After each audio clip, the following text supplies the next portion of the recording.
विवाह केलेला आहे, काय म्हणाले याबाबत?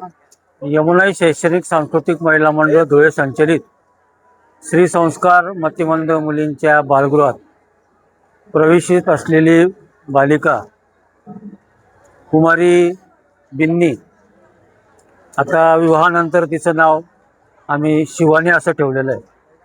ती बिन्नी गेल्या 8 ते 10 वर्षापासून बालकल्याण समितीच्या आदेशाने प्रवेशित होती. ती पूर्णतः अनाथ होती आणि सौम्य मतिमंदत्व त्याच्यात असल्यामुळे तिला विशेष शिक्षकांच्या सहकार्याने प्रशिक्षित करून योग्य तो उपचार करून तिचं मतिमंदत्व पूर्णपणे घालवण्यात आलं आणि तिचा IQ रिपोर्ट 80 ते 85 पर्यंत सामान्य माणसासारखा आल्यानंतर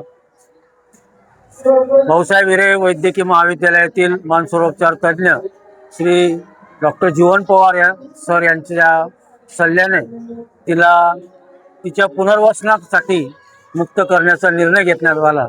योगायोगाने संस्थेकडे लग्नाच्या मागणीसाठी अर्ज आलेला होता आणि त्या अर्जाच्या अनुषंगाने चिरंजीव सागर याच्या पालकांनी दिलेल्या अर्जानुसार त्याच्या गृहभेट घेऊन त्याच्या पूर्ण परिवाराची त्या ठिकाणी चौकशी करण्यात आली. तो ज्या ठिकाणी व्यवसाय करतो त्या व्यवसायाच्या परिसरातील ज्येष्ठ व्यापाऱ्यांच्या, ज्येष्ठ नागरिकांच्या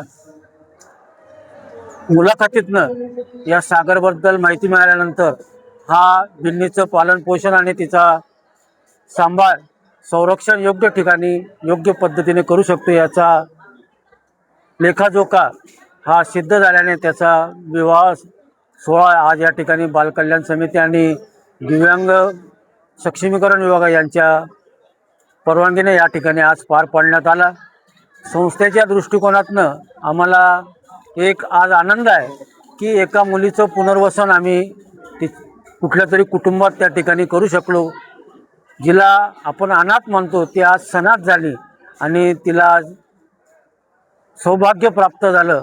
आमच्या जीवनातील या 16 वर्षाच्या प्रवास काळातील हा दुसरा विवाह.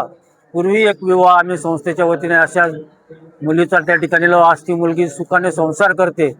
चिरंजीव बिन्नी सुद्धा सुखाने संसार करेल अशी आम्हाला मनस्वी खात्री आहे.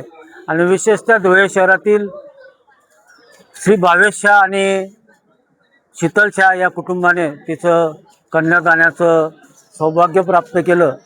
आणि अनेक मान्यवरांनी की ज्यांचं प्रकर्षाने नाव घ्यावं असं लागतं, कर्मचारी तर आहेतच संस्थेचे, परंतु चेतन भाऊ मंडोरे आणि विविध संस्थांच्या माध्यमातून तिला संसार उपयोगी जे जे काही साहित्य लागेल ते सर्व साहित्य त्या ठिकाणी तिला विवाह प्रसंगी उपलब्ध करण्यात आलेलं आहे.